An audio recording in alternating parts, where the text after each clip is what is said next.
Hello વિદ્યાર્થી મિત્રો, આજે આપણે જોવાનું છે ધોરણ 9નું ચેપ્ટર 11 પુષ્ઠક અને ઘનફળનો ઉદાહરણ નંબર 11. તો હવે તમને ઉદાહરણ નંબર 11માં શું કહેવા માંગે કે ભાઈ ગોળા ફેંકમાં વપરાતા ધાતુના ગોળાની ત્રિજ્યા તમને આપી દીધી. ત્રિજ્યા કેટલી છે? R બરાબર 4.9 સેમી રેડી છે. જો વપરાયેલા ધાતુની ઘનતા તમને કેટલી આપી? 7.80 ગ્રામ અપોન સેમી ક્યુબ હોય તો તેનું દળ આપણે શોધવાનું છે. દળ શોધવું હોય તો આપણે શું શોધવું પડે ભાઈ? પહેલાં ઘનફળ શોધવું પડે ને, પછી એને ગ્રામ સાથે ગુણાકાર કરવો પડે. આપણે લખીએ કે ગોળા ફેંકમાં વપરાતો ગોળો ધાતુનો નક્કર ગોળો હોવાથી તેનું દળ એ તેના ઘનફળ અને ઘનતાનો શું થશે ભાઈ? ગુણાકાર થશે. તેથી આપણે શું શોધવું પડે? ગોળાનું ઘનફળ શોધવું પડે ને. ગોળાનું ઘનફળ બરાબર 4/3 પાઈ r ઘન. આપણી પાસે છે ત્રિજ્યા, કિંમત મૂકીએ તો 4/3 પાઈ એટલે કેટલા થાય? 22/7 ને આને આમ લખી કોનું ત્રિજ્યા 9/10 3 વાર થશે. હા કે ના? હવે ઉડાડીએ તો 7 49 રેડી.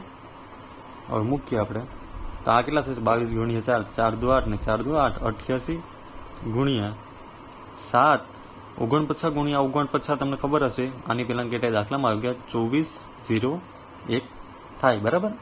ગુણાકાર બંનેનું કરી લેવાનું. 3 ગુણ્યા આ શું વધશે? 1000. હા કે ના?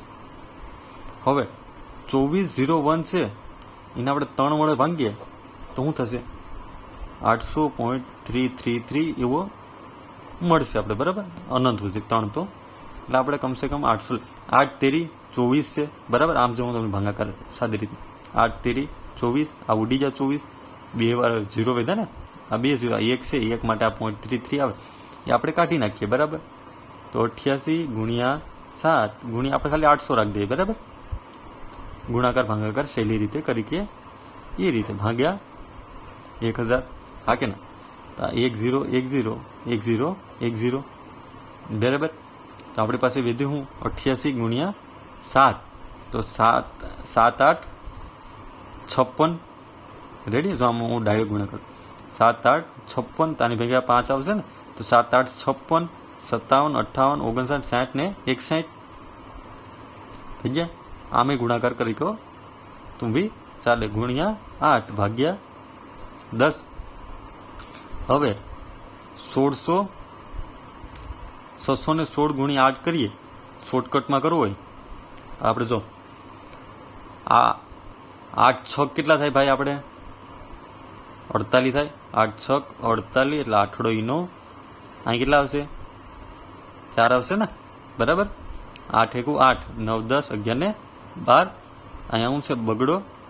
અહીં વિધા પડશે 1 8 6 48 ને 1 49 તો 4 9 ભાગ્યા 10. તો આ કેટલા થશે તમારે? 492.8. અને આપણે આશરે શું લખી શકીએ? 493 લખી શકીએ ને. કેમાં મળશે? આ સેમી ઘન આશરે લખી શકાય ને. તો આપણે શું મેળવ્યું? ઘનફળ. રેડી. તમે તમારી રીતને તમને જેમ ફાવે એમ ગુણાકાર કરી શકો. હવે આપણે શું કરવાનું છે? દળ શોધવાનું છે ને. આપણે ખબર છે કે ભાઈ 1 સેમી ઘન એ ધાતુની ઘનતા કેટલી છે? 7.8 ગ્રામ છે. હા કે ના? આપણી પાસે કેટલી છે દડાની? 493 સેમી ઘન એ ધાતુની ઘનતા કેટલી થાય? તો આ બંનેનું શું થશે? ગુણાકાર થશે ને. તો આપણે ગુણાકાર કરીએ તો 493 આ સેન્ટીમીટર ક્યુબ ગુણ્યા 7.8 એ શું છે? ગ્રામમાં ના એક શું આવશે ભાગાકારમાં? 1 સેન્ટીમીટર ક્યુબ. રેડી? આ તમને સમજાય એટલે આવું લખું, બરાબર? સેન્ટીમીટર ક્યુબ ઉડી જાય. આ 7.8 ગુણ્યા 493 આપણે ગુણાકાર કરવો પડશે. તો હવે આપણે ગુણાકાર કરીએ. આપણે 493 ગુણ્યા આપણે 78 લખ નાખું, બરાબર? હું આને આમ લખી શકું ને. 493 ગુણ્યા 78 ભાગ્યા 10. આ કેમાં મળશે? આપણે ગ્રામમાં મળશે. આ કે ના? તો આપણે ગુણાકાર કરીએ તો બંનેને 0. 7 દુ 14, 7 તેરી 21, બરાબર? 9 સત્તા 63, 64 ને 65. હવે 7 4 28, 29, 30, 31, 32, 33 ને 36. રેડી? પ્લસ 8 તેરી 24, 9 8, 8 9 72, 73 ને 77. 8 1 8, 8 2 8 3 8 4, 32, 32 ને 7, 32, 33, 34, 35, 36, 38, 38, 39. આવું છે 4 ના 4, બરાબર? 4 ને 1 5. આવું થશે 14, 4 5 6 ને 7 ને 1 8 ને 3 ના 3. તમારો જવાબ શું આવશે? અહીં લખીએ આપણે 38454 ભાગ્યા 10. તો આ કેવા મળશે? 3845.4 ગ્રામ. આ તમારો જવાબ થઈ ગયો. રેડી? હવે ગ્રામમાંથી આપણે કિલોમાં ફેરવો હોય તો ભાંગામાં કેટલા કરવા પડે? 1000 કરવા પડે ને.